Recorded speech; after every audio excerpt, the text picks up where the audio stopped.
You're listening to the Cantina Cast, your home for thought-provoking Star Wars talk. Join Adler and Jonesy in breaking down the latest news, trailers, movies, and of course, your favorite characters from a galaxy far, far away.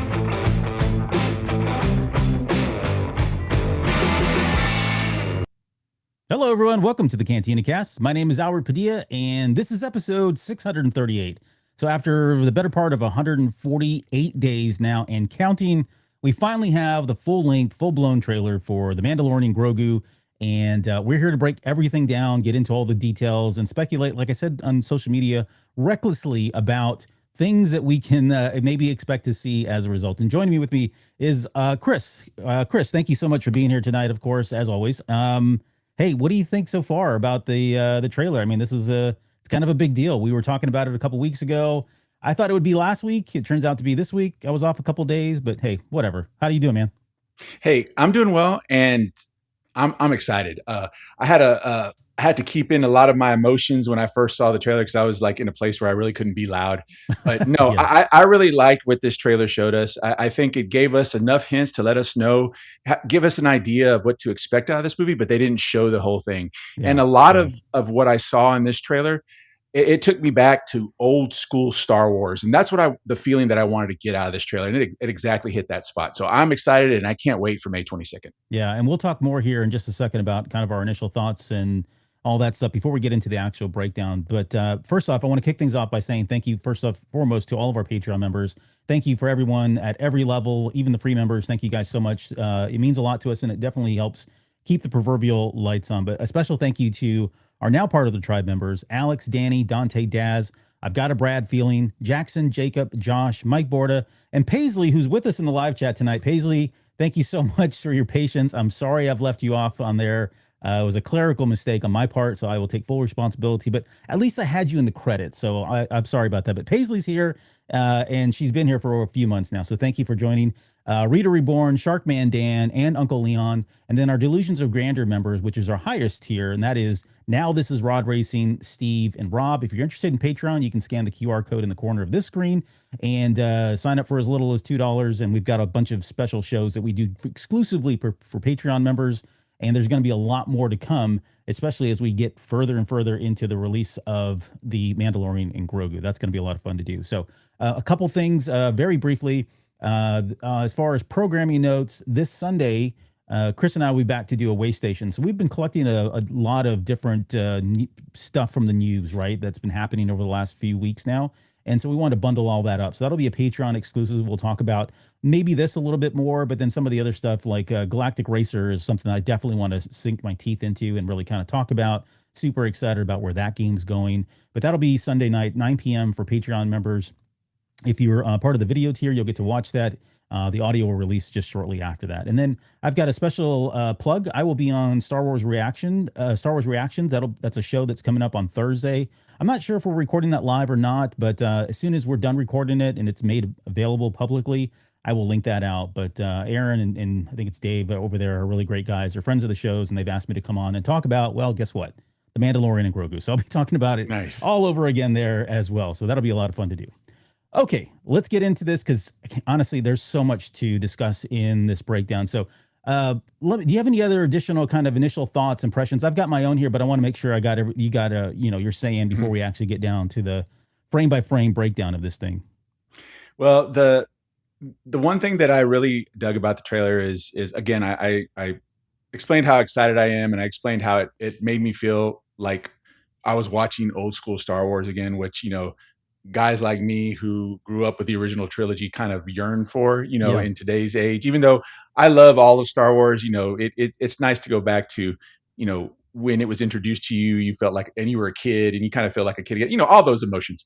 But what I loved is that we got some teases for characters that we didn't think we were going to see, and they actually showed up. So that was also a big, a big surprise to see. So that added to the excitement of watching that trailer.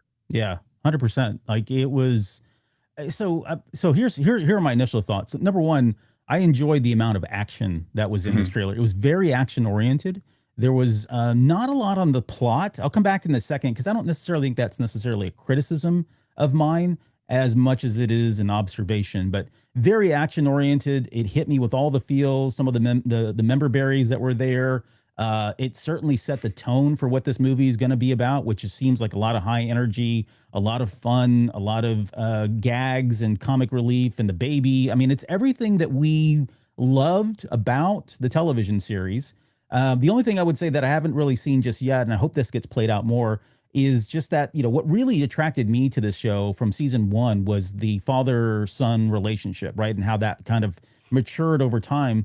And they kind of stepped away from that for a little bit and they kind of came back to it. So I'm interested to see if that really becomes a focal point narratively for this story rather than just, oh, it's, we're going around and taking down bounties left and right. Right. So we'll see how that goes. But, lots and lots of aliens, which I love. Anytime there's a whole bunch of aliens in Star Wars, I think that's always a good thing. There's been other television shows and maybe even some movies that didn't really go that far with it. But man, there's just no stopping, Dave Filoni and Jon Favreau. It's just, again, it's like them playing with their action figures circa 1978. Right. So excited to see all that. I love the fact that we got Zeb back. You guys know, if you follow this show, I'm a massive Star Wars Rebels fan. So being able to see Zeb, and I mean, we didn't get a whole lot of them. We've seen some stuff already from like the D23, the sneak peek as well, had some stuff in there, but this was certainly a new shot where he says, I like him, or I like this kid.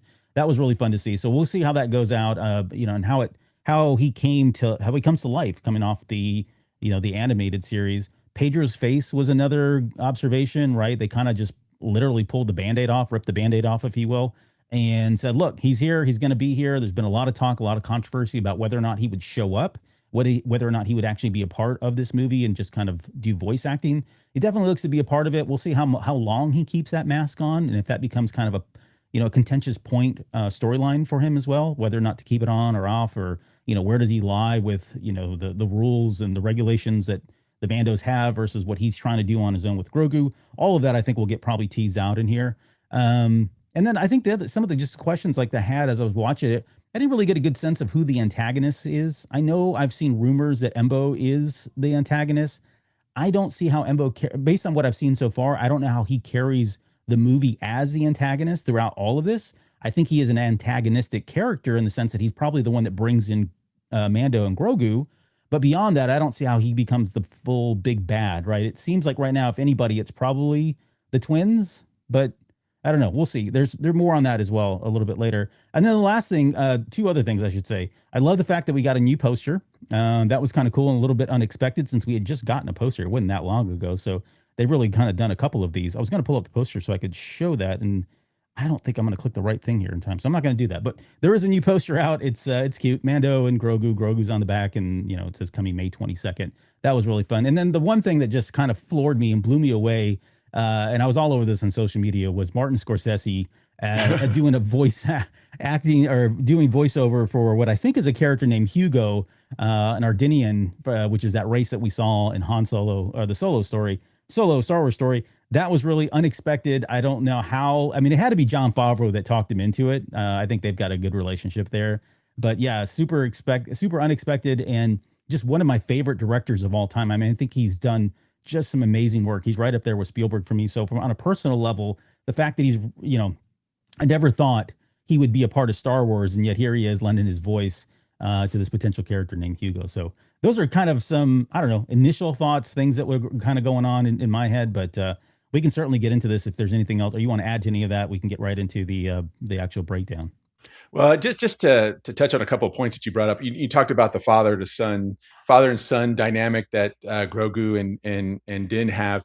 You're right; it's kind of been left out of the previous content that we've seen around this movie. But I think really, I mean, and you're a dad, I'm a dad. I think it kind of hit hard for me. That was one of the highly emotional parts of the trailer, where he's like, he's going to outlive me and I'm not going to be around to protect him forever, right. And that's something that most all dads should feel, All you have that anxiety about not being there for your kid and protecting your kid. So that kind of hit me over the feels a little bit. And then as far as Hugo and that being Martin Scorsese's character, I think he's trying to, it's cool that he's there, cause like you, that was not on my bingo card. Right. That Martin Scorsese, the acclaimed director Martin Scorsese, is going to voice a Star Wars character. But a couple of years ago, he made some comments about Marvel movies, and he kind of got some flack for it. Yeah. Maybe this is his way of like easing those tensions a little bit. Maybe. Yeah, maybe. I don't know. We'll see. I forgot about that. Yeah, he got in a lot of water. At least he was he was taking it on the chin from a lot of people because he was dogging the Marvel movies. But maybe Star Wars is different to him. I don't know. I think he was saying that those kind of movies are not cinema. Right. Yeah.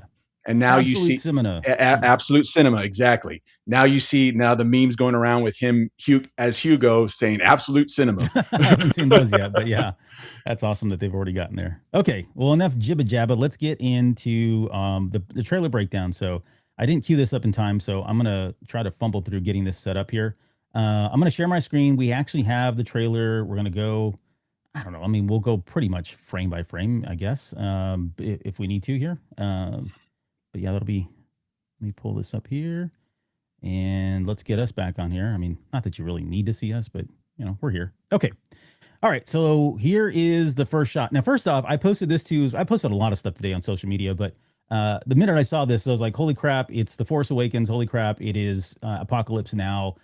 Fitting that we would get this right after, rest in peace, Robert Duvall just passed, who was one of the cast members of Apocalypse Now, one of my favorite movies of all time, really. It's just an amazing piece of work, but love this sunset. I mean, it's just beautiful here to see, and the dichotomy, I guess, or the juxtaposition between, getting X-Wings versus the TIE fighters that we got in The Force Awakens. And for anybody that's wondering, that shot from The Force Awakens, that was released during the international trailer that came out when The Force Awakens came out. And I remember when that trailer came out and seeing that shot, we hadn't seen it yet, right? That was, we'd see it in the movie, but that was our first shot of it. And I thought, wow, they got a much cooler trailer just because of this one shot. So I posted that I'll never get tired of seeing the silhouettes of Star Wars ships, with a sun setting. But yeah, this looks really great. And then the other part of this too. Yeah, go ahead. No, I was saying I did a trailer reaction video, and when I first saw that, I was like, oh my God, that's beautiful. Now, obviously, we saw it the day before for the teaser for the trailer. Yeah. But to see it just finish the entire scene that was part of the trailer, that it was just beautiful. Again, touching on the emotions that I have being an original trilogy guy. X-Wing fighters, my favorite Star Wars ship.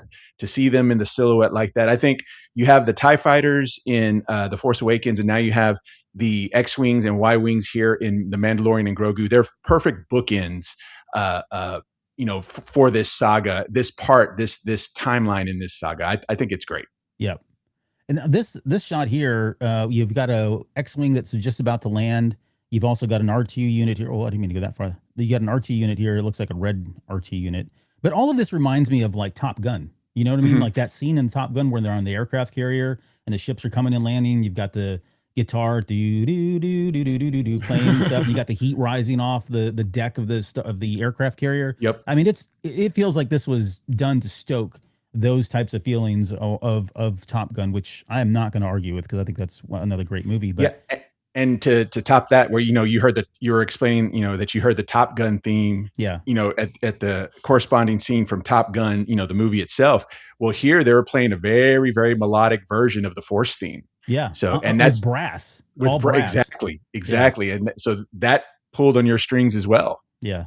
So loved every bit of this, and I hope we get more of this. Like I love when Star Wars takes its time. I mean, George Lucas did this, and I think some of the other directors certainly have. I mean, Rian Johnson went all out on this type of stuff. But when they give us that high quality, I'm going to call it cinematic experience, these types of artistic shots, I love when that happens, especially when they can mix it in with, a lot of the action and all the member berries for my childhood. I mean, I'll take it all, right? That just seems like a great combination and mixture there. So, but yeah, going back to the trailer here, we get to see him pushing all kinds of buttons and flipping switches, getting ready to fire up a Razor Crest. We'll talk more about that here in a second.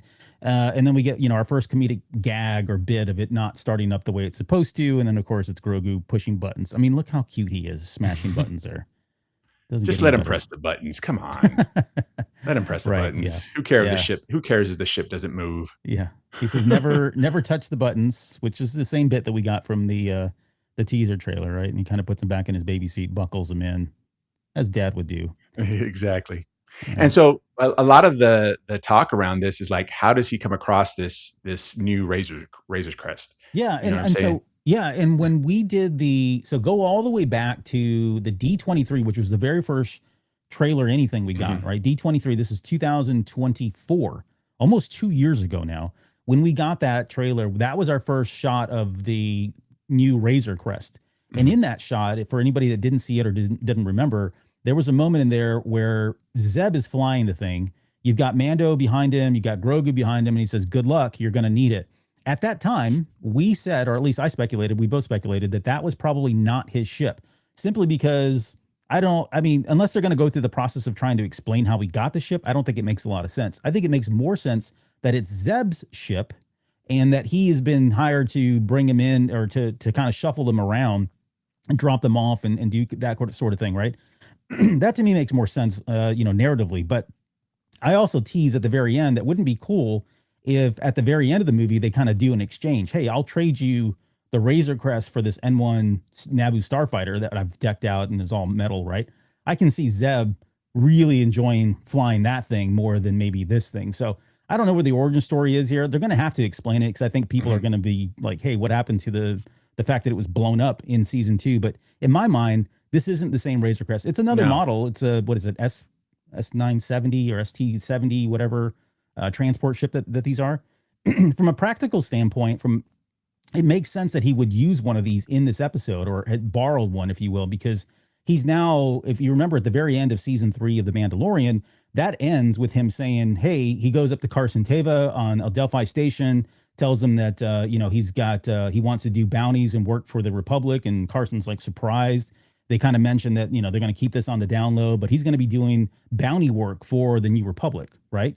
So you can't really bring in bounties on an N1 starfighter. You've got to have something like this where you can store all the bodies, in carbonite, or dead. Yeah. I don't, warm or dead or cold or hot or cold or whatever. Bring him in. Bring him in.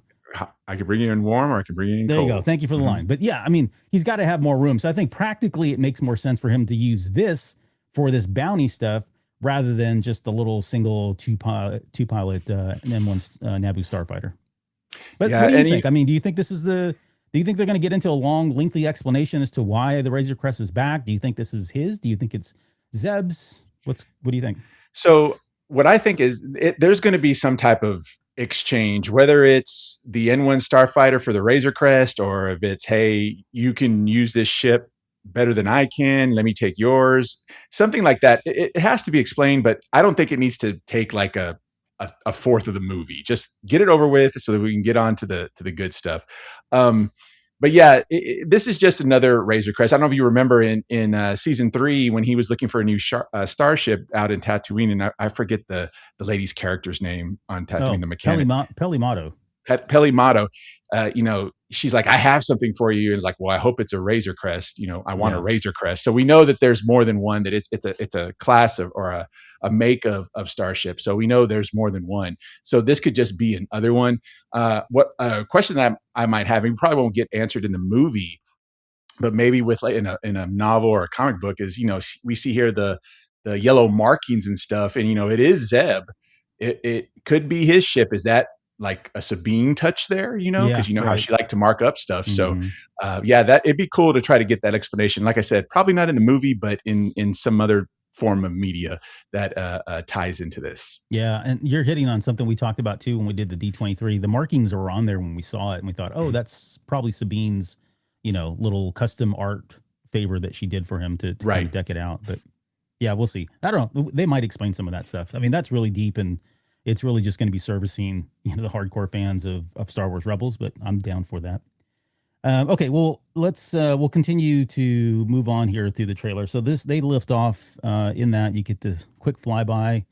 You can see the markings there, but it doesn't look like it says anything. It's just a cool paint job. We get the Lucasfilm logo, and then we have what I think is, I can't tell, that looks like a Mandalorian. And I was like, oh, that looks like a ship coming in. But the more I looked at this, it looks more like somebody on a jetpack. So it may not be Mando, but it could be another character flying in on this city. This city is prominently displayed. We saw it in the teaser that came out back in September. September, right? Yeah. We got to see some bits and pieces of that here. This looks to be the same city.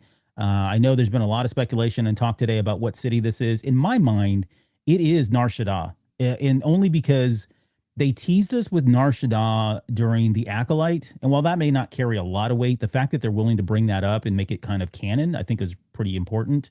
But what now that we're here with all these huts and all these other the scenery looks a lot like Now Hutta, then to me it feels like Nar Shaddaa. This has to be Nar Shaddaa, which is the moon of Now Hutta, which is kind of like a kind of like Coruscant. It's got all kinds of street lights and it looks like a really shady place, if you will. So in my mind, I think this is what we're talking about here, and I'm just going to keep calling it Nar Shaddaa until somebody tells me otherwise or I'm proven wrong. But just want to throw that out there. Hey, quickly, sorry, I went to go to the chat here. One Up versus CPU asked, "Is that R2A3 talking about the red R2 unit?" Possibly. That would be another deep cut. Like I don't know if they would actually say it. Maybe they just say the name, similar with what they did with R2D5. He was in there. He was prominently in season 3 of Mando? R5D4. R5D4. I don't know why I said R5D4 in Mando season 3. He was in Ad that. motivator. So, yep. Mm-hmm. So maybe they did bring him in here. Beskar Crest. Not sure what that is. Reader Reborn. And then Rob says, "I'm not sure Zeb would fit in the N1." That's exactly what I was thinking. It's like too. Yeah. He's a big. I mean, he's like Wookiee size. I couldn't see him fitting into the N1. But again, we'll see. I think, like I mentioned previously, something has to happen where he gives up his N1 so that he could utilize the Razor Crest that he has available. So we'll see. But let's not make it half the movie. Yep.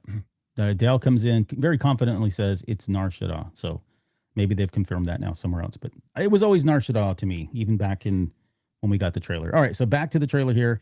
I believe again that is the Mandalorian flying in here, and we get him. I guess maybe this is a continuation scene. This is where he pulls up to this little Hugo's, and I could not make out the bottom part of that this morning when I was trying to translate all this stuff. Over there, I think on the right-hand side, it says like bestseller, and I think there's some other things in there talking about the different kinds of plates with meat. So it's just the menu. I know we're getting into the weeds on this stuff, but I thought it was fun.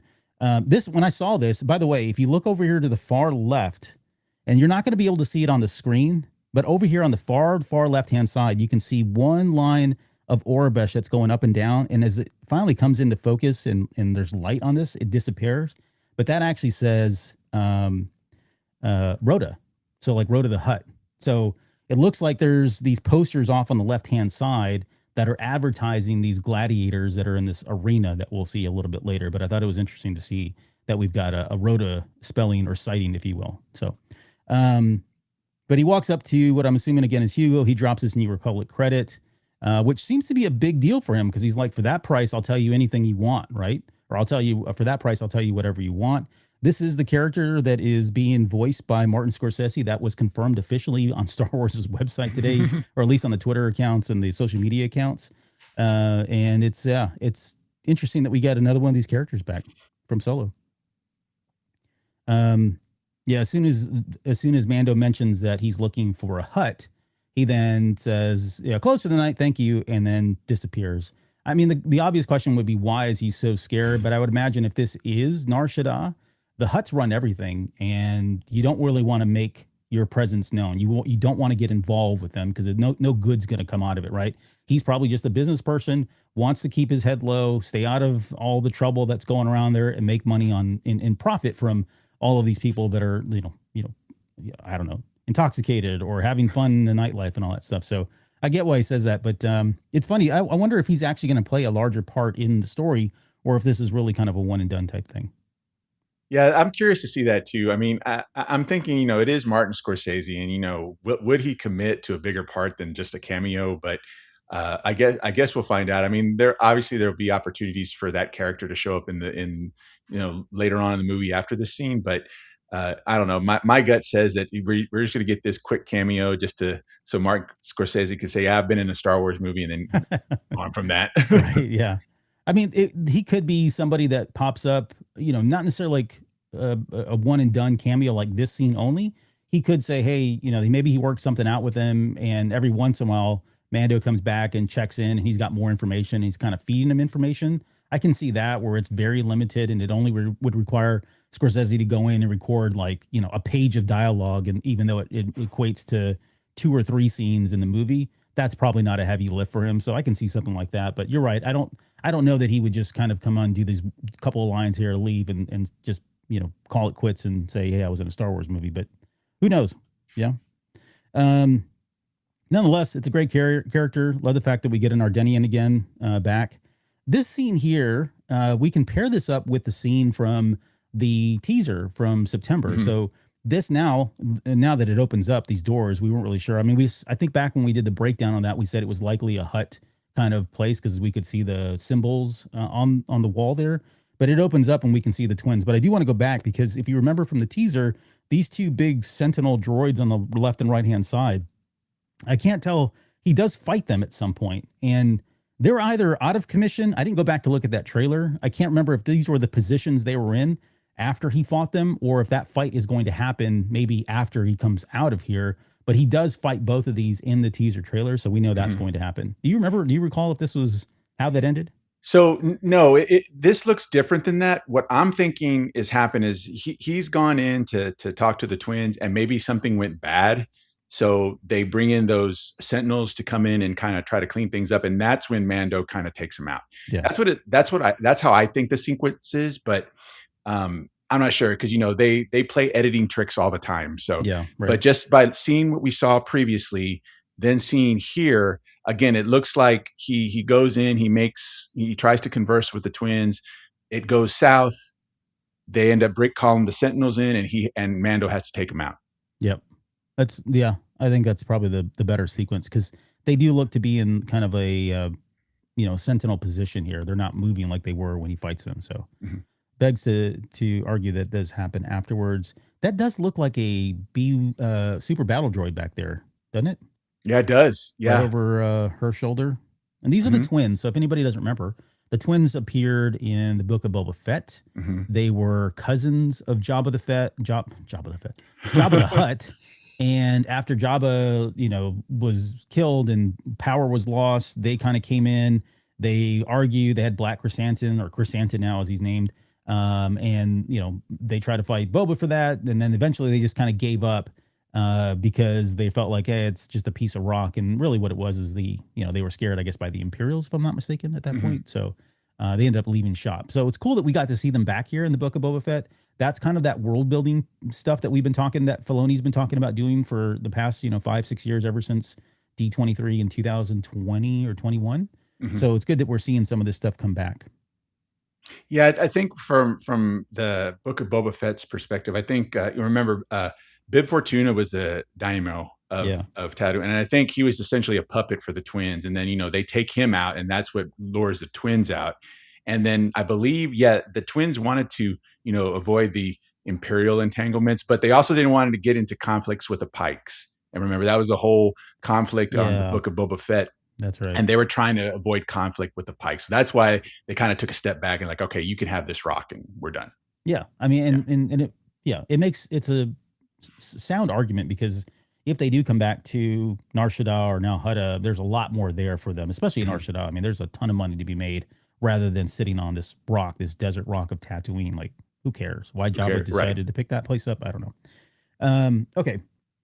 Let's go into the next scene here. And this is a scene from, I'm going to call back to the D23. In fact, I'll pull it up here in just a second. But back in D23 in 2024, we were introduced to the first part of this scene. We're getting, or the second part of the scene. Now we're getting the first part of the scene. And so what we've got is Mando coming in. We've got a bunch of Imperials here. Well, I'm going to assume they're Imperials. The guy in the main seat here, that's the gentleman right here. He actually appears in episode 5, I think. I went back and looked. He's in episode 5 of Mando season 3, when Moff Gideon goes in and walks in, and they're kind of having that big conference, kind of conferencing, and they're talking to all the different remnants of the Empire, their leaders that are kind of on Hollow, and they're going back and forth about, Mando and all that stuff or whatever. Anyways, he's from season 3, and in that scene, he says, if we give them a show of strength, they will rally behind us. And what he's referring to, the same guy right here, what he's referring to is they were acknowledging that, look, we still have a number of people that are very loyal, faithfully loyal to the Empire. And all we need to do is kind of rally them, give them something to fight for, and they'll stand up against the New Republic. And so I say that only just to kind of contextualize the scene here. Unfortunately, this poor sap is probably going to die because of what I'll show you here in the D23 trailer. But here he says, "Long live the Empire." It's definitely one of the main characters that you can see in the holo scene. So it's good that they brought him back. And I'll come back to him in a second once we get to the next scene. Here's where it got really interesting. And I pinged you immediately when I saw this, but she hands him, this is a Colonel Ward, played by Sigourney Weaver. We'll get her in just a second here. But she is handing Mando these kind of playing cards here. For anybody that doesn't know, this is a playing card that came up in The Rise and Fall of the Galactic Empire, a book that came out last year. Really good book. Lots of great stuff from that. But one of the things that came out of that was there were these things called Imperial Fugitive Trade Cards. And it echoes what in our real life during World War II, after World War II, they had kind of made these playing cards with some of the most wanted from, the Axis powers. In 2000, it wasn't 2019, maybe like late 1990s, I think they created some cards for like some of the people that in Iraq that they needed. And I've seen them as cold case cards. They've done cards for like prisoners and they hand them out, and it's got pictures on there of people that they're looking for, and they can get amnesty by providing details. So anyways, I know that's a lot of like trivial stuff, but it is really cool that they're kind of mimicking that here. At least they mimicked it in the book, and then they've pulled that out and put it into the trailer. And what we've got here is a deck of 76 Sabbath cards that have people that are wanted by the New Republic that served under the Galactic Empire that are still on the loose and still wanted. And that's why we get the line from Mando who says, "We'll take out every bad guy in your deck of cards." Mm-hmm. Interesting that this character doesn't have a face. That's actually similar to some of the real life cards. They didn't have faces for these. They knew these people existed, but they were so much hidden and elusive that they never were able to get a photo of them. And so they're just kind of, again, mirroring, life mirroring, art mirroring life, and life mirroring art kind of thing. Yeah, I thought that's a nice touch. Using Sabacc playing cards as ways to identify, the wanted fugitives. And I thought that was a real slick line saying, when he said, I'll capture everyone on your deck. I think that was a pretty slick line. It kind of harkens me back to, days where I were at Vegas and just messing with cards all night. Yeah, right. And this goes back again. It ties back to season 3, that final episode when he goes in. I mentioned earlier where he's talking to Carson Teva, and Teva says that he's never going to get it approved. He's never going to get the job approved for Mando to go out and find these people as bounties. So it looks like, I don't know if this is on the up and up. Maybe he did get it approved, or maybe Colonel Ward is doing this on the down low in cahoots with Carson Teva. We'll see. I don't know if that really even matters, but it is interesting to think about. And then we got like another cute moment where he's saluting. I mean, how cute is that? Look at that. And he's got his sigil on there too. Yeah, this was, later on we'll hear Mando talk about it a little bit, but essentially that's his armor, and that's his Mandalorian armor for now, and that's pretty. I thought that was pretty cool and pretty sweet at the same time. Yeah, he's got the Beskar stuff underneath too. Remember the chain stuff that he has? He's got that as well.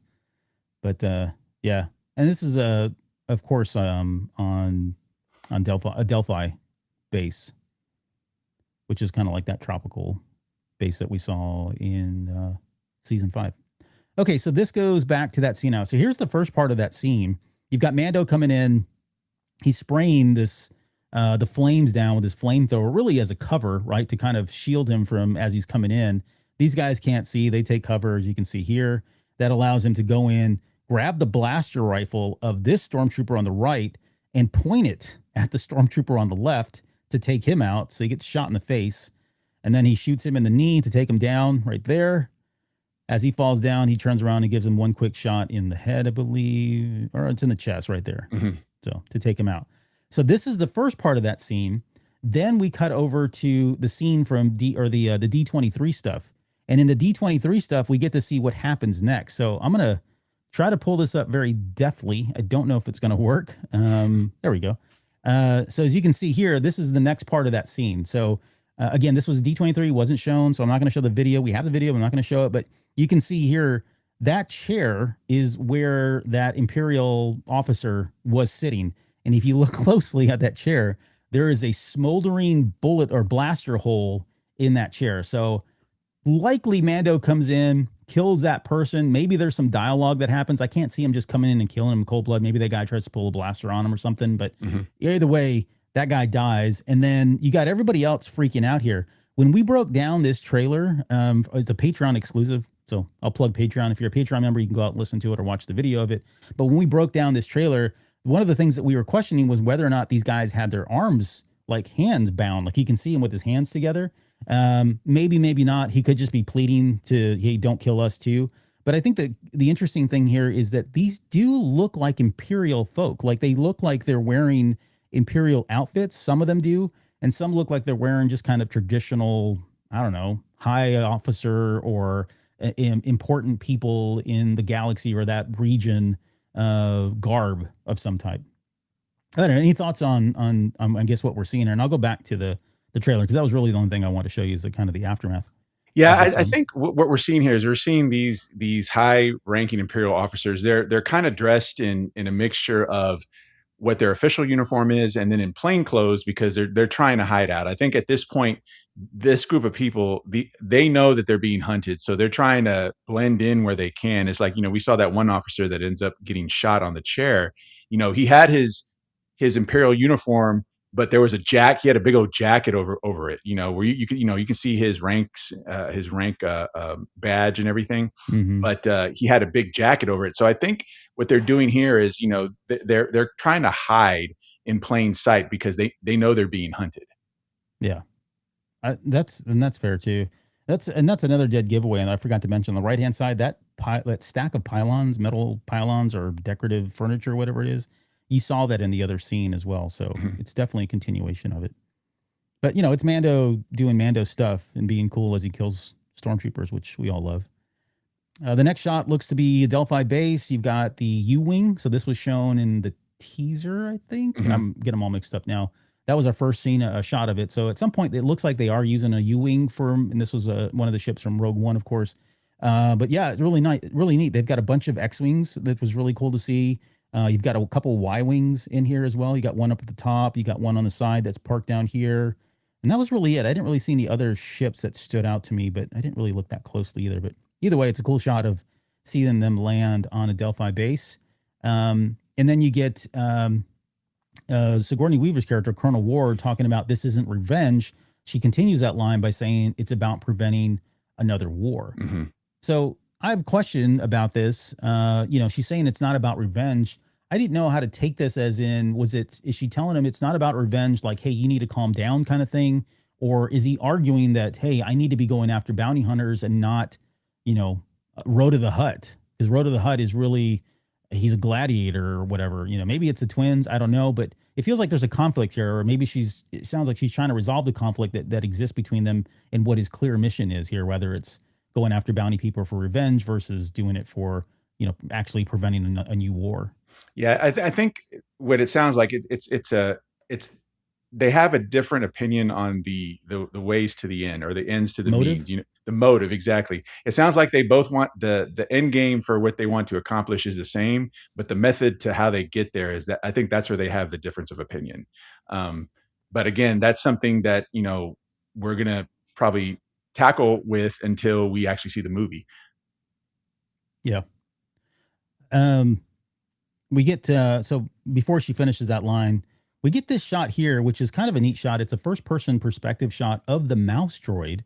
This comes from the D23 trailer as well. We got the first that most of that D23 trailer was the mouse droid kind of going through the Imperial. I think it was an AT-AT or maybe it's a base. I'm not even sure at this point, but nonetheless, it was through the first-person perspective of that mouse droid. That's why it looks kind of, you got this kind of weird filter. And then it cuts away from that when we see Grogu kind of jump out in front of it. This scene's a lot longer in the D23 trailer, but he lifts it up and then drops it and it kind of explodes. And so we get to, everybody was oohing and ahhing because it was the first time we had seen the baby use the Force like this in a while. Another little comedic bit with the wheel rolling by. He just kind of turns and watches it go. That scene actually is longer. They just didn't play the whole thing. Yeah, I think when I did my reaction, I was like, "Oh, that's just like what Luke did to the Death Trooper." He kind of, instead of breaking it apart, he kind of crushed it together. Well, he actually used the Force to break apart that mouse droid when it hit when it hit the ground. So Yeah, yeah, that's what I said in audibly. I said, "Oh, like Luke." yeah, right. Yeah, that was a really epic moment too when he crushed it like that. Oh yeah, yeah. We could probably talk for hours on that episode of The Mandalorian. So this is interesting. Like the architecture is, well, this is the part where I'm confused. Like I'm conflicted. If you remember, Jabba took the palace on Tatooine because it belonged to the Bomar monks, Hmm. and that architecture, if I remember correctly, and I could be wrong, but the architecture, if I remember correctly, was of Tatooine or of the Bomar monks. I forget. Maybe it was one and the same. But then when we see the architecture here and what we've seen subsequently from other, I don't know, Huttese type structures, it looks similar to this. So I'm not really sure where that matters. Again, I told you we'd get in the weeds, and this is where the weeds are because no one's thinking about this stuff. But it is I'm thinking about it because when I see this gate coming down, it's very much. It seems like it was inspired by the same gates that we saw in Jabba's palace. But to me, this feels Hmm. like this is not now Hutta, right? Because you've got the lush greenery here. You've got this definitely is kind of a hut kind of fortress. You've got these droids with capes. I don't know. Droids and capes is like the coolest thing. It's very in right now in Star Wars, but you got a whole bunch of them in this trailer. You can kind of see them running here. There was a leak of one of the toys, if I'm not mistaken, of one of these droids with the cape, and it was right in an STHP, the STAP Hmm. hover thing from episode 1, oddly enough. So I don't know where that came from. It could just be them, feeling like they're playing with toys again. But nonetheless, this is what I'm assuming is now Hutta, and this seems to be kind of where I guess the twins are maybe here. So I've been privy to some theories here, and I'm not saying I buy into them, but it's something worth talking about. It There's value in discussing it. Where a lot of you talk about the architecture here. Now, obviously, we don't see this in what I'm about to explain, but the architecture is similar to Black Spire Outpost. Hmm. Could this be Batu? Oh, I guess it's possible. I hadn't considered Batu. Considering that they're changing the ride of Smuggler's Run Hmm. to Yeah. fit into the timeline of the Mandalorian and Grogu. Now, again, obviously, when you go to Galaxy's Edge, you don't see the vegetation, right? Because it's not there. Right. But people are saying the way that the architecture is here in this part of the trailer, it's very similar to Black Spire Outpost. I can see that. So I don't is think it? it's a bad theory. Yeah. I Yeah. mean, I don't. Is it Batu? Yeah. Is it Batu? I mean, Mhm. if they're doing it, then yeah, it feels like they're doing it for purely marketing reasons because of the Mhm. ride, which I don't hate. What does it really matter at the end of the day? As long as the narrative is strong. But yeah, I like that theory. It certainly would explain where I'm kind of hung up on, Mhm. which I'll probably lose sleep over tonight. But these are I believe these are also Hut transport ships, if I'm not mistaken, or Hut fighter ships. That's why they're really big and bulky like that. So all of that just screams that it's the twins, or at least now Hutta and more Huts. I wonder too, like this is just a quick aside. There was that Jabba movie that was in like pre-production for a while there. I wonder how much of anything they repurposed, and kind of wove into this Mhm. storytelling. I mean, maybe nothing, but they had spent a lot of time. I think they actually had a script written for that movie for Jabba. Okay. Well, the one thing about Star Wars projects is, if an idea is created and if it gets as far as getting put on paper, there's always a chance that even if that particular project it doesn't see the light of day, certain aspects of that project could show up in other projects. Yeah. That happens all the time. So maybe we will see something from that abandoned hut project that really never got off the ground. Yeah, I think a lot of what we got from like 1313 has now made its way into Mando, Boba, and Andor, if I'm not mistaken. So they've repurposed a lot of that Mhm. story. The next shot here is very quickly. It's just Mando saying strap in. They're about to jump into hyperspace. They do so. We get to see the Razor Crest flying through hyperspace. All right, and this is where it gets really interesting because now Yes. this is the first official shot of Embo. He was rumored to be in this movie back like a year ago, if I'm not mistaken. I think Bespin Bulletin was the first one to break that one. Again, it was a leak back then. It's now been confirmed that this is. Although I will say this, in the official Star Wars, like if you go to StarWars.com, they have kind of a blurb about this trailer. They don't actually call Embo. They just say that he's a Kuzu bounty hunter, which, I mean, come on. It's a Kuzu bounty hunter, and he's got a dog next to him. So I don't know who else it could be. But this is clearly, in my mind, this is clearly Embo. That is very likely his dog, which there's some discussions about him because that is Marok is the dog's name. Marok in Empire's End, I believe, was already dead. And this takes place right after Empire's End. So they may just say, screw it, we're not going to even reference that, or that doesn't exist anymore. And this is Embo and that's Marok, or this is a new dog. I don't know. One way or the other. It's probably not that important, but just kind of throwing that out there that this was a story that was picked up in Empire's End by Chuck Wendig. The thing that was scary to me, though, is when you look at this hut here, and this is another one of those things I posted on social media, that looks like the Mando little hut that they got at the very end of season 3 on Navarro. Yep, on Navarro, when they roll credits, they were sitting like over there in the front on this patio. And this leads me to believe that maybe Embo is the one that's coming in here looking like on a bounty for Mando and gets his bounty. Like, I don't know how he subdues him. Maybe the fact that Mando's sleeping and maybe he doesn't have access to his armor or whatever. But I assume that Marok, Embo come in, they capture Din Djarin, and that's what leads. I'm going to fast forward here just to this part right here, because now this is really a good shot here of Embo. We can kind of see him standing there. He looks great. Like, he looks like he was lifted right out of the Clone Wars and some of the comic books that he's been in. But you can see him here, and he turns, and you can see Grogu, who seems very like shocked, right? And so he's not putting up a fight. So maybe in the process of Mando fighting Embo in the hut, maybe Mando tells him to go, get away or whatever. And, Embo decides to use the fact that he's got Din or Djarin now, got him locked up or held prisoner, and uses that as leverage to also bring in the baby. But I don't know. Again, reckless speculation on my part, but I do think this could be their hut, and Embo is the one that was sent in to pull him in. And, I know you said that they just called him essentially a generic bounty hunter. If that's what they were referring to him now, if Disney and Lucasfilm knew what was good for him, they should just go ahead and call him Embo. Just do it. Don't play with that, because if he's some generic bounty hunter, then you're going to upset a lot of people. And we get to this part here. That's not Embo there. That is definitely one of the droids with capes. And it looks to be like they're presenting him in front of the twins, and they pull off his helmet. And this kind of brings up another topic that I know a lot of people have been talking about is, yeah, it's cool, we got Pedro Pascal.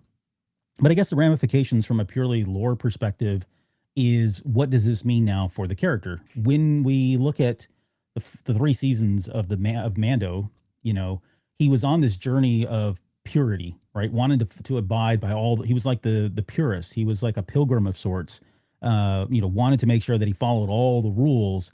And then when he meets Bo-Katan, she kind of like really screws with his mind and really challenges him and makes him rethink about, like, what am I really doing here? Who am I? Am I really one of these guys, or am I one of these guys? And in the end, he decides that, he stays true to himself. He goes back to the mines of Mandalore, goes into the living waters to go be, what was the word? It wasn't exonerated, but like purified, right? Purified, because he had done something wrong. He had sinned, essentially, because he purposely took his mask off. Now, that's, I think, where maybe things are a little bit different here. He is exposed, but it wasn't by his choice. Someone else did it for him. So maybe that's an out. Maybe that's a reason why he doesn't have to go through penance again and go back to the living waters. On the other hand, as I posted today, I was like, well, this would be cool, because now he's got to go back to the living waters. And if he goes back to the living waters, that gives him the perfect reason to go back into the water and find the mythosaur, right? And tame that thing and have a scene that I wanted from Mando season 1, 2, or 3. I had predicted that we would see him ride a mythosaur before that series was over. This would be my retribution, or I don't know. It would be really cool to actually see him actually do that. I don't. Again, that may be too much. Maybe that's like a after credit scene or something that happens at the very end. But I guess where do you land on this? Is it a bad thing that he's taken his helmet off? Pedro Pascal's face notwithstanding, or do you think this is something that they'll be able to scoot by and say, well, he didn't take it off himself; it was somebody else doing it, and so no harm here done. So for me, it's like a two-pronged thing. So we know at the end of Mandalorian season 3, essentially the factions of Mandalorians have reunited to take back Mandalore, right? Mm-hmm. And even the armorer, in talking to Bo-Katan, was like, "Hey, take your helmet off. Take your helmet off." So does that mean the armorer sect is now more lax on the helmet rules or not? Because again, they're unified. And then I go back to even further in season 1 or 2, where the armorer asks Din Djarin, did you remove your helmet? No. Was it removed forcefully? True. No. Yeah. And so is there a different answer? Is there a different penance if it's removed forcefully? Like if you didn't do it on your own? We don't know the answer to that. So again, I don't know where we go from here, but we do see him without his helmet a lot in this trailer. A lot of the chatter is that he's going to be spending a lot of time in this movie without it. So where does that land as far as the creed? Where does it land on if it was removed forcefully? Is it a different, I guess, I don't want to say punishment, but do you have to do something different, or are you forgiven if it's taken, forcefully? So those are questions that I think we're going to, if not have an answer, we're going to have to kind of try to assume what the answer is, because then that just leaves a whole question. Okay, so where does he stand with his particular sect of Mandalorians, and what's the difference of penance if you remove your helmet or someone takes it off forcefully? Yep. Yeah, and I think it's probably less, right, if it's been removed forcefully. I mean, it's probably still not a good thing, because maybe you argue that they should go down, die fighting to ensure that their faces are never seen, but I don't know exactly the fine details there. I think the other thing that's being said here is you've got the brother of the twins saying you will suffer, and then it will be his turn, and that's when we get that shot of Grogu with Embo, who we assume is Embo, looking down at him. So they're definitely threatening both of their lives, and I think that's going to be a big game changer for Mando, right? Mm-hmm. Fine if you want to threaten him, fine if he's hurt, but get your hands off my child, kind of thing. Give me back my son, as Mel Gibson would say. Exactly. And then we see, after we hear that, we hear one of the twins speaking those lines, we see a really pissed off Pedro Pascal. Yeah. And so, you don't, that's the one, again, going back to, they see right there, he's not happy. And again, touching on the fact, you're a dad, I'm a dad, you don't mess with our kid. And you want to bring out the worst of a dad, you mess with his kid. And so I think we get that. That's the vibe that I got. And look, I didn't even notice this. He's holding his helmet. Yeah, he's holding Mando's helmet. I just noticed it for the first time. So yeah, he's essentially saying, if you don't come through for me, or if you don't do what I ask, not only are you going to suffer, but your child is going to suffer. And we see him, and does not look happy at all. Yeah, he's going to kill this guy. He's going to kill them both. I'm going to put money down right now. By the way, I saw some other nerd fight going on about whether or not Embo would actually be able to subdue somebody like Din Djarin. The answer is yes. Mm-hmm. Like they've done enough with Embo's character, both in the Clone Wars and in the comics, to really make the argument that this is not like, your mid-tier bounty hunter. This is somebody who is like top of their game, always brings in their guy, similar to almost like a Cad Bane in terms of... Cad Bane, exactly. Right? So yes, the short answer is yes. And especially if he catches Mando off guard, which I would assume happens since it's raining and, maybe there's loud, noise. It stopped him from being detected or whatever. It's definitely worth mentioning that Embo can hold his own. So, and he's cool, man. He's got all kinds of cool powers, and his hat he can throw, and the dog Marok goes and picks it up and brings it back to him.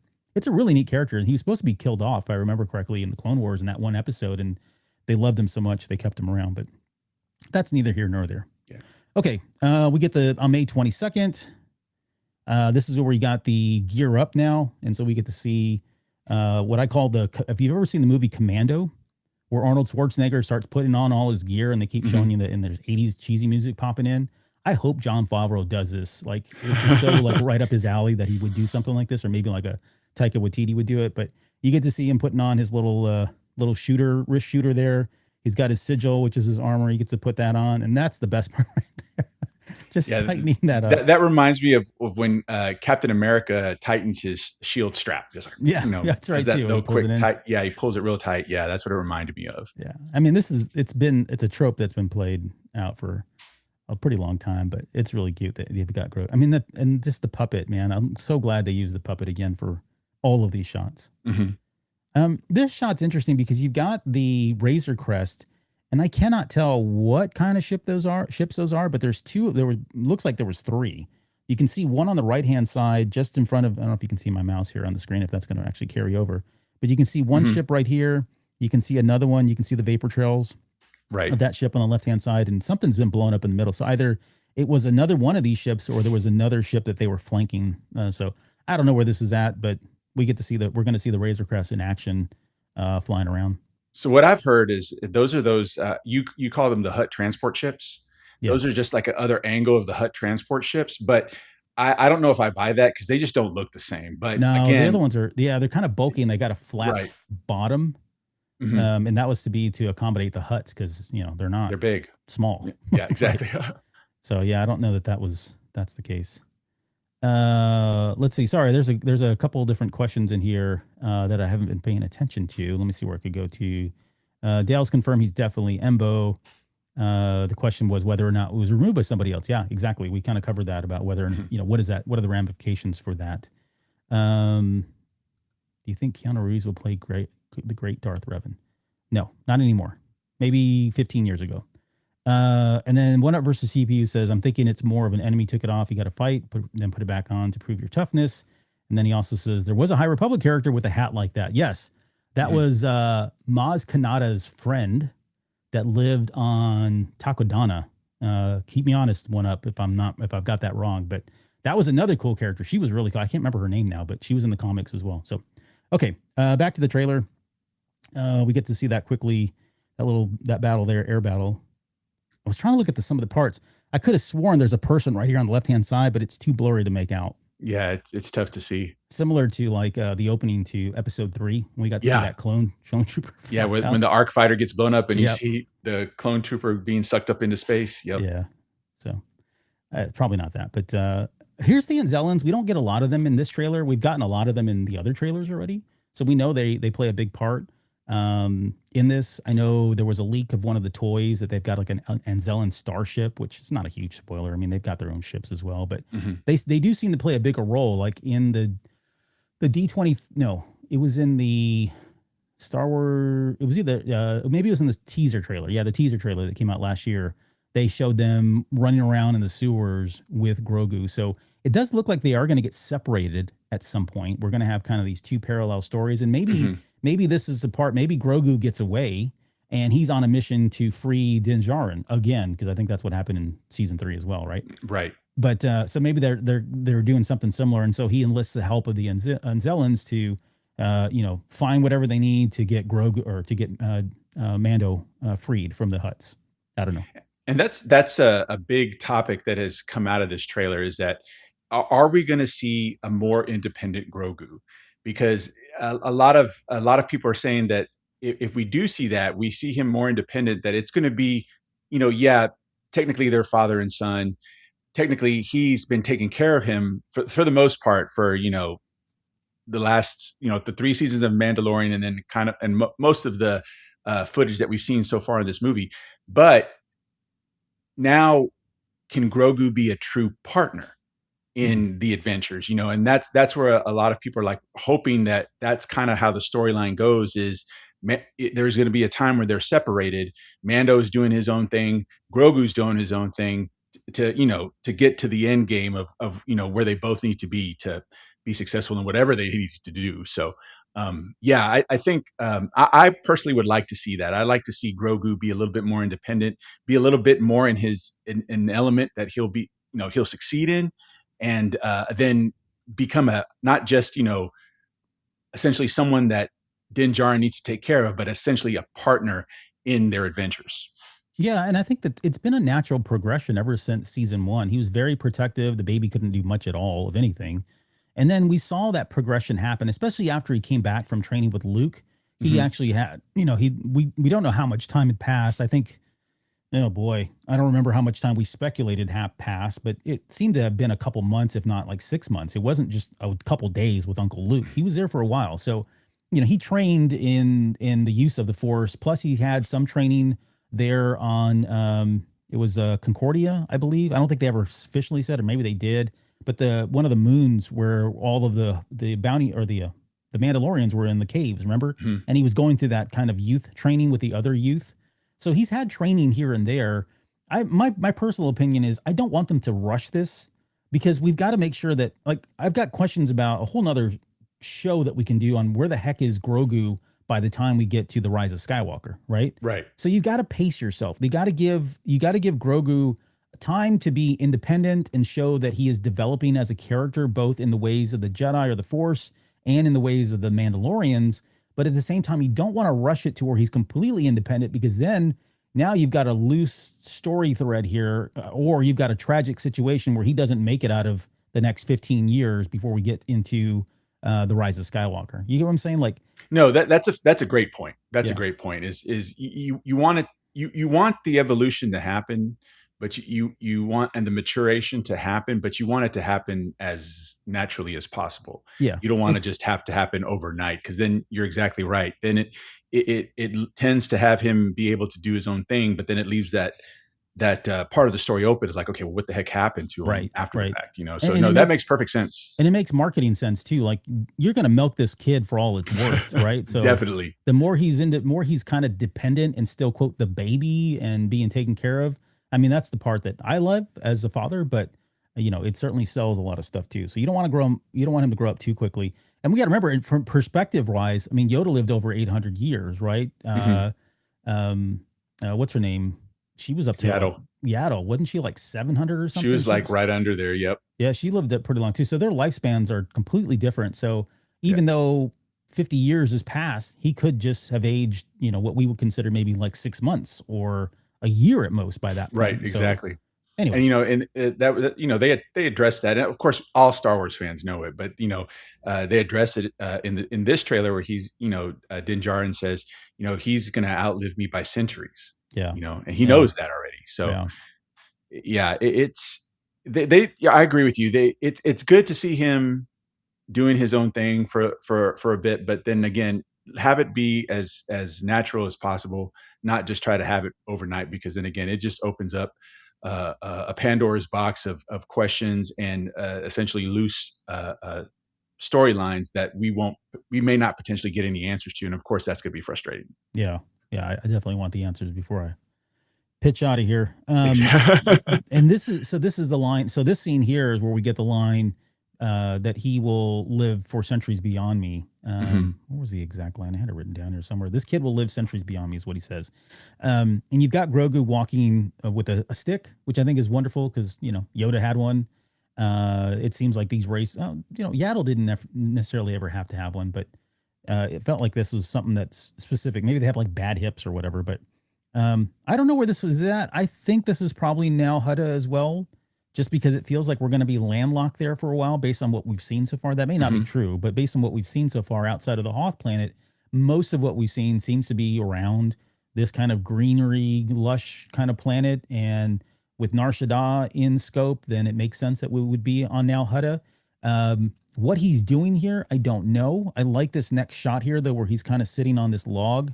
Again, maybe this is now Hutta, but he's in this swampy area surrounded by life. That was one of the big things Hmm. about Dagobah, was that it was teeming with the Force because of all the life forms and that lived on that planet. So it makes sense that this might be a place where he goes to kind of meditate, maybe take some of the lessons that he learned from, Luke, with his time with Luke Skywalker. But I've got questions about what this scene is. Like, maybe it's just a throwaway shot where, they're setting something up where before they take off, he's doing one kind of final meditation and that's Hmm. it. But it could be more, right? I'm not going to go. There was one other person today. I'm not going to name any names, but they were like, oh, we're going to get to see Luke Skywalker in this. I don't think that's going to happen. Like that seems like a huge distraction. Hmm. If anything, maybe they do like a flashback to where he's thinking about some of the trainings that he did, but I don't necessarily think we're going to get an appearance from, an AI version of Mark Hamill as Luke Skywalker. But I think it's important that they continue to play up the idea that he is half Mandalorian and half Force sensitive, aka a pupil of the light side from his trainings with So a Luke Padawan, Skywalker. essentially. Yeah. Yeah, essentially a mini Hmm. Padawan. Hmm. Yeah, this reminded me of Dagobah so much. Yoda and Dagobah. You hit the nail on the head when you said that. I when I first saw this scene, that's the first thing that came to my mind is that it is very much like Dagobah. It is very much like Yoda on Dagobah. Even here, the stick even looks very similar to Yeah, the right. walking stick that Yoda had. So this really was nostalgic for me when I saw all these scenes. Yeah, it was good stuff. The next shot here is a shot that we got from the D23, or it was a sneak, one of them. And it was Baby Yoda, sorry, Grogu swimming underwater. And now we get the continuation of the shot because it looks like you got Mando coming in, picking him up. Hmm. And I don't know what he's doing, if he's just saving him or taking him out of the water, but maybe he fell off that log. I don't know what happened there. Not a lot of explanation here, but he looks to be okay. So maybe it was just their training or something, or hopefully he's not drowning. My good Lord. I hope that's not the case. All right. And then we get some more of the action stuff here. So we've got Mando running in. That is definitely Road of the Hut there. So that's Jabba's son. You can see him there. He looks like He looks like Jabba. Jabba. Yeah. Maybe not so much Return of the Jedi Jabba, but he looks like a younger Jabba that from Hmm. what was it, the 97 versions that they did? But yeah, he's wielding two axes. You've got Mando using his cable to kind of like tie up his right hand there as he swings around here. And then you can kind of see the end of the shot. He uses that momentum to pull up. And then I'm assuming he's going to try to use that to choke him out because he looks like he's about to jump on Rhoda's back. But this brings up questions about Road to the Hut. And let's kind of get to this right now. Like, I understand that, I mentioned earlier in that one poster or whatever it was off to the side there, it said Rhoda as though he was being featured as one of the primary gladiators here. There's a scene from the last trailer, from the teaser that we got, where you've got Mando and Grogu as, spectators of these gladiatorial games, and they're eating popcorn and all that stuff. And I remember when we broke that trailer down, we actually got into like trying to speculate as to how do we go from them being spectators to suddenly Mando being part of the gladiator games themselves. Is this a punishment as a result of being captured by the twins? Did they say, okay, we're going to let you live, but you're going to have to fight your way out as part of these games? Or is there some kind of other subplot or something going on here that would make him go and fight Road to the Hut? Or is this the bounty? Like, is this what Colonel Ward asked him to do, just to go to Now Hutta or Nar Shaddaa and actually go bring back, Road to the Hut? I don't know what the story, and this is where I said earlier, remember at the very beginning, I said, we don't have a lot of details about the plot. We really don't. Like, it's been cool and it's super fun and it looks great, but I've got a lot of questions about what the heck are we doing with this movie in terms of plot and storyline. But I don't know. What are your thoughts, I guess, on this, on Road to the Hut here and his purpose in the movie? Yeah, I'm with you. I'm really not sure how they ended up from being spectators to actually now being part of the action. The only thing I could say, it has to be one of two things. Either he is who the New Republic is Rhoda, that is. Uh, uh, he's the one the New Republic is going after. So this is, essentially Din Djarin's mission, or the twins put him up to something. Yeah. That it has to be one of those two, or I mean, obviously it could be something completely different. But that's the only thing I can think of. And maybe when we see them as spectators, they're kind of like scoping out the place and seeing how everything works and how everything is run, to see how Din can infiltrate that and become a participant. But yeah, I think it's either something that the New Republic assigns him to take care of, or it's something that the twins make him do to ensure their safety. I think it's one of those two things. Yeah, I think that makes the most sense. At least with what we got right now, it's really Mhm. hard to say. And let's not forget too, I think if I'm not mistaken, we did have a shot of Mando fighting the beast from the Dejeric table, right? The Mhm. 3D, the chessboard. So this isn't the only thing that he's fighting. So I don't know if there's like different levels and, Rhoda's like the final boss kind of thing. I don't know. All right. Well, we get to this next shot here. Now this is for me one of the more intriguing shots because I assume this is that same area maybe of where Grogu was when he was walking with the stick and he was meditating on that log. Just the foliage and here looks to be kind of that same, a lot of overbrush and stuff like that. So I assume this is part of that same thing. So I assume they're maybe on Nal Hutta here. This character asks him if he's afraid. What was the exact line? Because I know it reminded me of Yoda on Dagobah saying the same thing. Where was it? It says, "Are you scared? Are you scared?" Yeah. Yeah. And then he says, "You should be." And so I don't know who this character is. You can see Grogu, he's eating a fish that he might have caught, I guess maybe as he was living or learning from this person. Like in my head, and I don't, just stay with me. Like I don't know that this is really what's going to happen, but I thought that'd be kind of interesting. But if there is some kind of force sensitive creature that lives on Nal Hutta that Mando takes him to get some additional training or get some additional help with what he's going through as a student of the Force, that would put this character in that kind of, mentorship role, leadership role, leader role, whatever, in helping him learn more things about the Force, because maybe Luke Skywalker's not available. He's out gallivanting around the galaxy and doing bigger things. And so he doesn't have time to sit here and dedicate with him, especially now that he's no longer part of that group, right? He made a decision. He chose to go with Din Djarin, but he still feels like, hey, your skills need to be refined. So I say that because I think it would be really interesting if this character is teaching him things. And so when we see Grogu walking with that cane or when he's meditating on that stuff, that's all part of lessons or trials that this person is sending him through as a mentor, right? Maybe a force sensitive mentor. Yeah, I'm really not sure who this is and what Grogu is doing here. I kind of agree with you that it could be a situation where maybe this reptilian alien may not be a Jedi, or may not be a former Jedi, but just could be in tune with the Force, similar to like Maz Kanata, and he could be giving Grogu maybe not training, but like advice on how to navigate a life being Force sensitive. But this is one of the big questions I have when it comes to this movie: is who is this person? Yeah, and why is Grogu here and not with Din Djarin? Right. Yeah, so maybe that's, yeah. Okay. So maybe after he's captured, he then has to go here to learn some knowledge. I mean, it would follow The Hero's Journey by Joseph Campbell, right? His call to action is he's got to go save Mando. And then in the next phase, he meets an elder of some sort that gives him wisdom and usually gives him a object of some sort that he needs to use to fight before he goes into the belly of the whale, right? So I'm not saying that's exactly what's going to happen, but it's Star Wars, and they tend to follow the hero's journey a lot. So right. I definitely see that.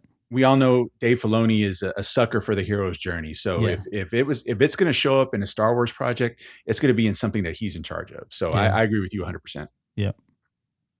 Again, reckless, I know, but we're just having fun here. Okay, so we go to this shot here, and this is of the dragon snake. So dragon snakes being the creatures on Dagobah, and then again, surprise, on Nal Hutta as well. I don't know why this thing is white, because they weren't this color. Maybe there's different shades of them.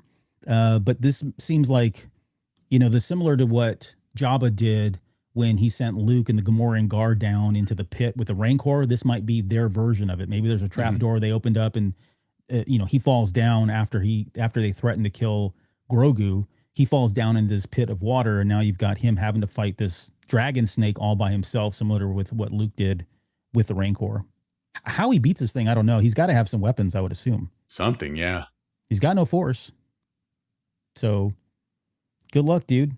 And I got to say, this particular animation here, it's pretty sick. It looks pretty good. It's really good. And, normally when you get like high level CGI effects in trailers, you could tell that it's not as polished as it will be when the film is released. But this particular CGI animal looks very good. Yeah. Yeah, I'm glad they spent a good penny on the special effects, because it does take it away from the. Not to say the special effects were bad at all during the TV series, but they weren't movie quality, and you can see the quality upped here. And I know that's been a concern for a lot of fans, because Disney hasn't come out and said this, but based off the budget that has been announced for this movie, it's actually the lowest budget for a Disney Star Wars movie since Disney's owned Star Wars at 160 million. It's a lot lower than like The Rise of Skywalker. Exactly. It was lower than Solo.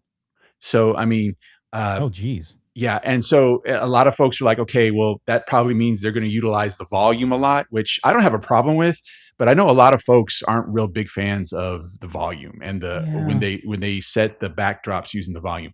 I don't have a problem with, I can probably say, I can tell when they're using it maybe 70% of the time, but it doesn't bother me at all because it still looks legitimate. But I know a lot of folks are not big fans of the volume. And then you have folks like, Gilroy, and I forgot the young lady that did The Acolyte. Yeah. Anyways, go on though. Yeah. They had an option to use it again to try to save some money, and both of them are like, yeah, we're not using that thing. So Leslie Headland. Leslie Headland, exactly, and then Tony Gilroy. Yeah. For Mando. I'm sorry, not Mando. Andor. And they had opportunities to use it, and they're like, yeah, no, we're not going to use it. They wanted to go on. They wanted to go on location to film what they wanted to film. They didn't want anything to do with it. And because of that attitude, it can kind of get into the heads of fans and stuff. Oh, well, they didn't like it, I shouldn't like it either. And that's okay. You don't have to like it. But from my perspective, the effects that I see come out of the volume are solid. So I don't have a qualm if a lot of the volume is used here, if they were able to keep the budget down and maybe shift some funds to bring us effects like this dragon snake. Yeah. My take on that really quickly is I don't have a problem with it either. I think when I do have a problem is when it's obvious and it pulls me out of the scene. Mm-hmm. Kenobi was probably the more flagrant of them. But they've done some pretty good stuff. Skeleton Crew had a couple that were kind of like the vault scene, and when they were on the moon at one point, those didn't look that great.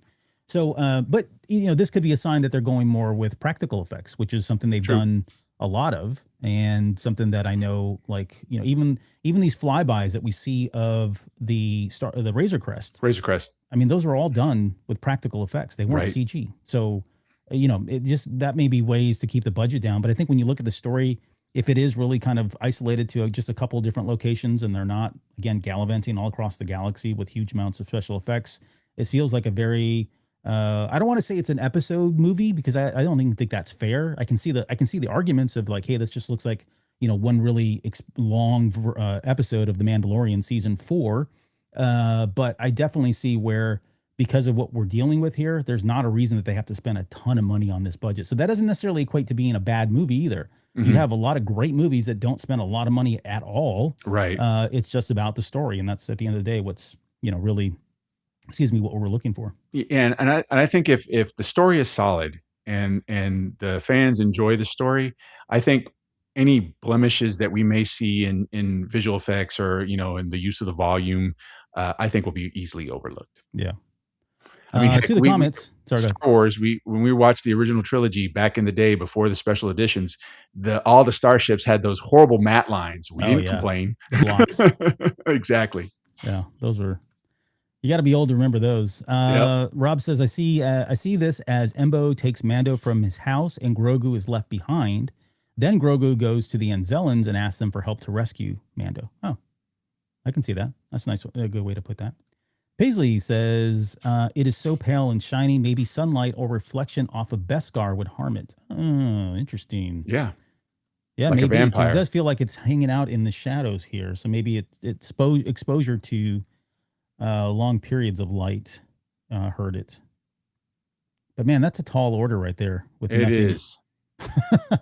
I mean, that's not one of these things. Not a Rancor. Yeah, it's not a Rancor. We have to say, like, at least Luke had the Force, right? I mean, he used the Force to throw the rock, I guess, or he's just a natural pitcher. But Hope it's not one of these like, oh, I'm going to run around and tie it into a knot. That would be silly if they did that. Okay. So we get the shot here of him doing those little winky winkies with his eyes, a little blink, double blinks. Look at that. How cute is that?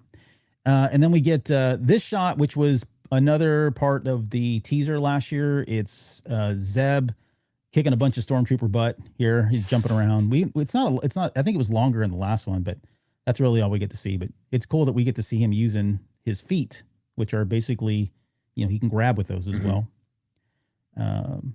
You got Grogu using the Force. I don't think this is the same shot. It looks like he might be on that lush planet. Maybe he's meditating or doing some kind of a lesson, doing something here. But that's not this shot. This shot looks like it's part of the teaser. Do you remember when he had the little monoscope? Yeah, the monoscope. Yep. It looks like this same kind of desert planet because you got desert and then you've got like grass, greenery stuff going on here too. So it's part of them scoping out that base. Something happens here. So maybe it is Grogu. Maybe he forces the nose down and it makes it flip, or they just hit something. I can't really tell. I tried to go slow motion on this thing and frame by frame on 1080, and I could not tell what exactly they hit here. But it's a really cool shot though, because you get to see them flying out of the land speeder there. You got this is the shot of Zeb saying, "I like this kid," similar to what was it, Han Solo? Yep. In The Force Awakens. Force Awakens. Yep. Yeah, where he's like, "I like this kid." You got a quick shot here of Mando kind of doing a knee slide. It looks like he just took out that droid with a cape on the right-hand side there. So this may be part of his escape from, he got his helmet back too, if that's the case, but looks like he might be escaping out of the twins' fortress there. This looks like more continuation and mayhem of whatever they did to break him out of there. Cause that's one of the ships and it looks like it's coming down, like it crashes out of the sky. Takes out some droids with capes there. That guy just swallowed up. That reminds me of the shot from episode 1. Yeah. Where the B-1s get consumed by the explosion. Yep. On the Trade Federation ship. Yep. So here I'm gonna call this right here, Albert. I think you were the first one in the world to actually translate that Arbesh and what it means. So I just want to give you a shout out there, give you the props that you deserve, and you can continue because this is a good one. Yeah, no, this was when I saw the trailer the first time, it was the very first thing I went to because I was like, they spent a lot of time framing that shot right here, framing the title there. And so I went and posted that this was Weathers Apollo, which is a nod to Carl Weathers, who sadly passed away last year. It went pretty viral on Twitter and a couple of other social media pages, but that's not what's important. I love the fact that they did this. This is a very nice gesture to do. What's happening in the background is all of those monsters from the Jarg table are loose. So I don't know if this is like a diversion of sorts, or they've had enough of their low wages and unhealthy work conditions, but they decide to leave. And so they break out of what looks to be that Coliseum. You can see the other ones in the background. They're all there. The cast of characters are all there. And then you got, I hate Rhodians. If you watch the show or listen to the podcast, I don't like Rhodians. I think they're gross. I hate the fact that their fingers have suction cups, but I will say that the baby Rhodian is kind of cute. At least this one is. I've seen some ugly baby Rhodians. I don't think Greedo aged well as a kid in episode 1, but nonetheless, it wasn't we get to see one of these guys. I don't know the names of these monsters. I'm sure somebody does. Dale, if you're in there, point it out. But you get the mom who picks up the baby, takes him out of the stroller there, and this becomes Grogu's vehicle that he uses. He jumps in there and punches it. I like that the thing goes down almost like hyperspace, punch it kind of thing. Yeah. And to think that all of these, you called it a stroller, can move like that. That's crazy. Right. Yeah. I don't know how much of that is the stroller and the horsepower it has versus, I would assume Grogu's got to be giving it a little like force push in the back, Yeah. Because that's moving for a kid. That's absolutely unsafe. There's not even a seatbelt in there that I could see. Look at that thing. He's ripping up the streets. Hey, he's in his element. He's in his element when he's in one of those things. But interesting, they don't fight these things. It looks like they're just trying to get by them. They pass by this one here, and then Grogu flies underneath the legs of him right there. Yeah, that's what makes me think. You mentioned this earlier that maybe their release maybe it was purposefully done by the Mandalorian as a distraction so they can get out, and so they're not interested in trying to fight these guys. They just want to get out. Yeah. So I mean that's why I think that they were released on purpose as a distraction, and they're just getting the heck out of Dodge. Yeah, and it's a full adrenaline, like full throttle scene. I mean, I know this doesn't do it justice, and I'm sure you all have seen this already, but the speed at which this happens is pretty quick. I mean, right up there with like, speeder bikes on Endor. Mm-hmm. I mean, you can see them; they're just flying through, the cruising through this thing. So it's kind of cool. Yeah, that whole shot, rush. That whole shot reminds me of Chicago. When you're underneath the tracks of the L, and you know how you have those shops underneath, and you have the tracks of the L over you. That reminds me of Chicago. That's the first thing I thought of when I saw this. That's cool. And then we get the title, the Mando and the Grogu, which I know that got a lot of hate at the beginning, but I love this. I love this title. I really do. I think it's Star Wars, but it's different, and I think that's what a lot of movies now, Star Wars movies especially, need to try to separate themselves from what we've gotten for years and years and years from the Skywalker saga.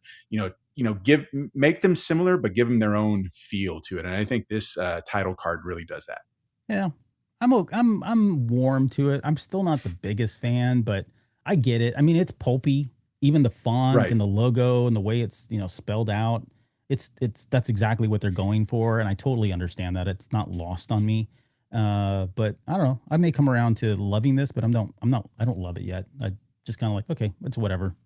I'll respect it and call it what it is. I'm not going to mock it or anything because it's the characters. I get it. And then we get our last comedic bit, which, it's him eating macaroons again. He's got a whole package of these things. These are the macaroons that were given to him when he was at school on Navarro there, if you remember from the series.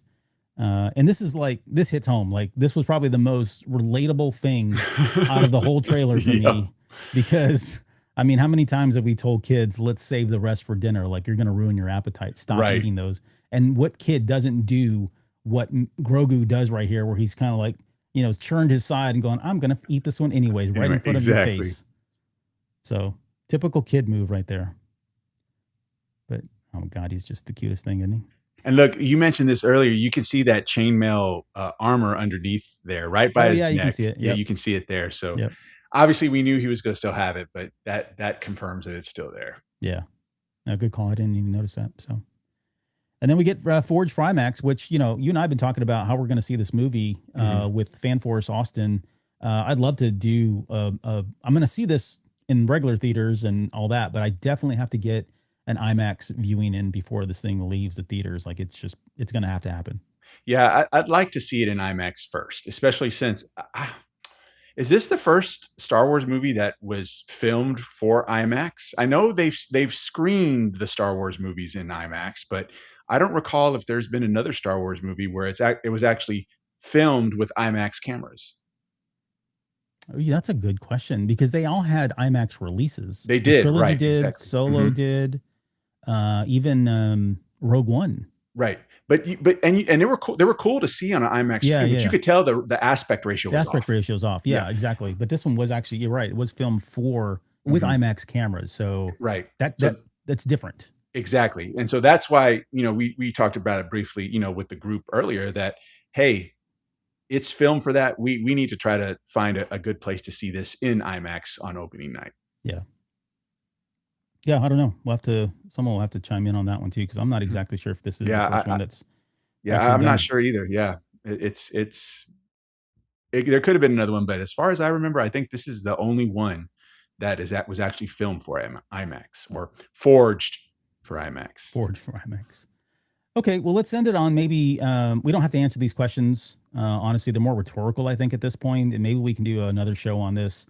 We'll get closer. But I was jotting down some questions that I was walking, and this is by no means all of them. I honestly could go on for another hour of stuff that still needs to be reconciled in my head. But, whose Razor Crest does that belong to? We talked about that ST-70, whether that belongs to Zeb or Is it something that Mando owns? Maybe he's just borrowing it from Zeb. Don't know. Are the Hutts working for the Empire? Right? They seem to be. I mean, you could maybe draw a connection based on some of the things that we saw in this, but they haven't really explicitly said that they're working in cahoots with the Empire. There's definitely both sides in this, and we got to understand how that works outside of just the bounties. What happens now that the mask has been removed? We talked a little bit about that one.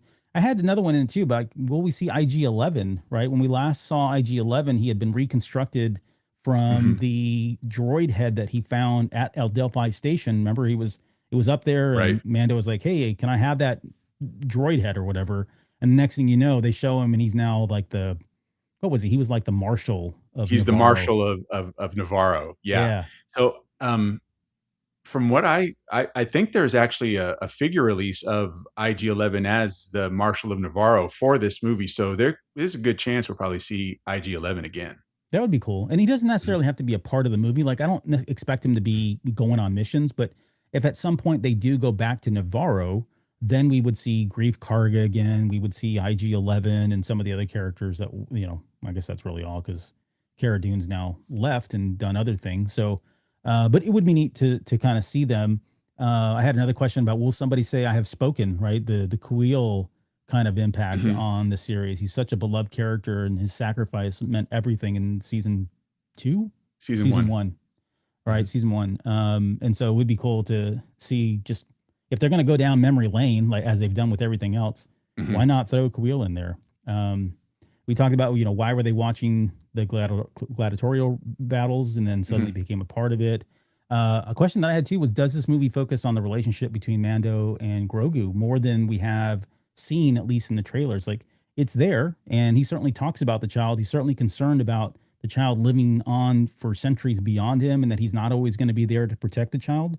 But do we get anything more than that? Do they go deeper and get into more of that relationship between the two characters? Because I think that's something that resonates with us as viewers, and something that we held on to and came away with after leaving season 1, 2, and 3 of the series. Yeah, I think we'll have to. I think they're going to have to touch on that. Obviously, we did get some tidbits in the trailer, but I think what we're going to see is the story. It might not be explained in like their own words, but the story as it progresses will tell the story of the relationship between Din Djarin and Grogu. That's if I was coming at this from with my own opinions and my own story, that's how I would tell the story of how their relationship is progressing, is through the story itself. So that's what I think we'll see.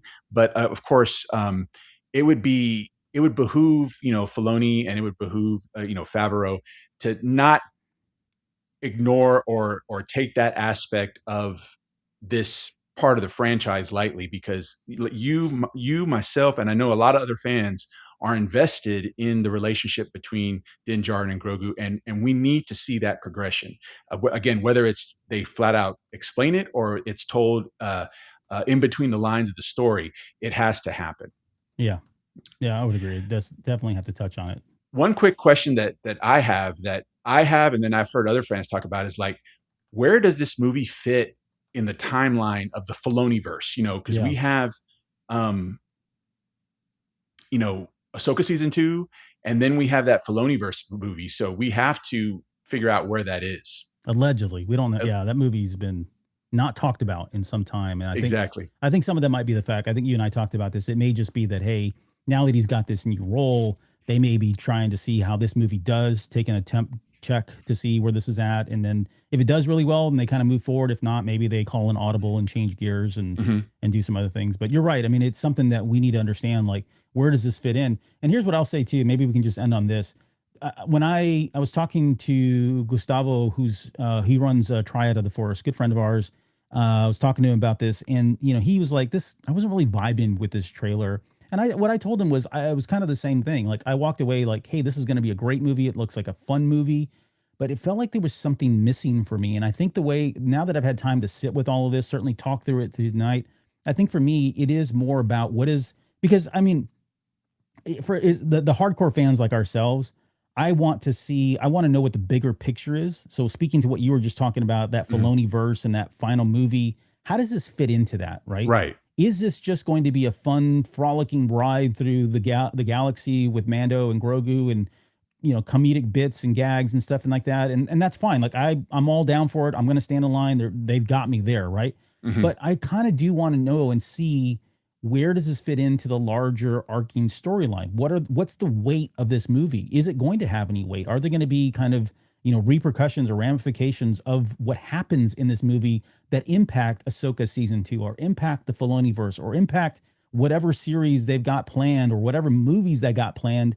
in the future that happen in this realm? I want it to be meaningful in that perspective. But at the same time, if it's not, I'm not going to go, cry and make a big stink about it either. But that's the part that I'm missing. And I fully expect, honestly, that to be teased out more as we get closer to the release. We should get one more trailer. We typically do get at least a second trailer for all of the movies. So that'll come 30 to 45 days before the actual release. We're going to have the exclusive articles that are going to come out from Vanity Fair and Deadline and Empire and, Collider. They're all going to have their exclusives. And through that, we'll start to understand more about the heavier material, the more weight that this movie carries. That's where probably we'll see it. So I'm not worried that we're not going to get it, but it does leave me kind of questioning where this kind of fits in all of that and just what is its place, not only in, proverbially in the galaxy, but in the bigger Filoniverse at large. So those are my thoughts on that anyways. But all right. Let's end it there, man. This was a great conversation. Thank you so much for joining, of course, Chris, for being here and for breaking all this down and bringing your insight every week. And thank you guys for all the comments and the questions that you threw into the live stream. I'm going to try to do my best here to give a roll call, but thanks. A special shout out to Alex Paisley for joining. Luminara was here with us tonight. We also had Reader Reborn, Rob, my Star Wars guys, One Up versus CPU. Dale made an appearance as well. And there was a couple other ones in here. Hold on. Who was it here? Oh, Paula 1966 was with us as well. Thank you, Paula, for joining. And I think that was it. If I missed anybody, my apologies. It was not intentional. Thank you guys for joining the chat there. Don't forget that this Sunday, Chris and I will be back to do a Patreon exclusive. We'll break down a lot of the news that's happened recently. And we may carry some of these topics over there as well, because I think it's relevant to continue to talk about this trailer and again, the movie that's coming out. So join us for that on Patreon. That'll be Sunday night at 9 p.m. Central, exclusive for Patreon members only. What else we got? But there, any final thoughts, any final words before we get out of here tonight? So for me, I think this was the trailer that we've kind of been looking for a minute. Again, I really like the fact that they teased us with a lot of interesting scenes, a lot of interesting concepts, but not really giving us the whole story yet. And that's evident because a lot of the questions that we had tonight after seeing this trailer have to do with, okay, what happens here? What happens there? Because we don't know. And I think that if they can just kind of leave that mysterious aura around this movie when we come in to watch it, it's going to make it that much better. So bravo to Lucasfilm, Dave Filoni, and Jon Favreau for giving us a great trailer. And I'm looking forward to the next one. Like you said, we always get to, normally the second one will also come with the taglines, tickets on sale now. That's what I'm looking forward to. Yeah, we got to secure our tickets ASAP. So definitely looking forward to that as well. All right, Chris, thanks so much for being here. And thank you all again for joining us. And we will see you guys here on the next episode.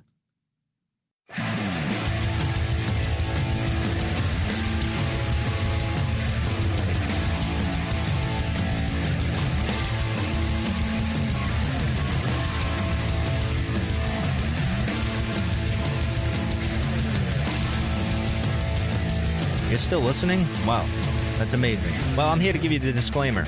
Normally we do a big, long, drawn-out disclaimer thing saying what's what and who's what and all that other stuff, but I think you guys kind of know that Lucasfilm and Disney have no affiliation with us at all, and we have none with them. We talk about Star Wars, which is their property, and all that other good, fun stuff, but I think you can tell which is our stuff and which is their stuff. If you can't, well, then send a lawyer to send an email to me, and I'll be glad to chat with them. Other than that, you know what's what, so that's your disclaimer.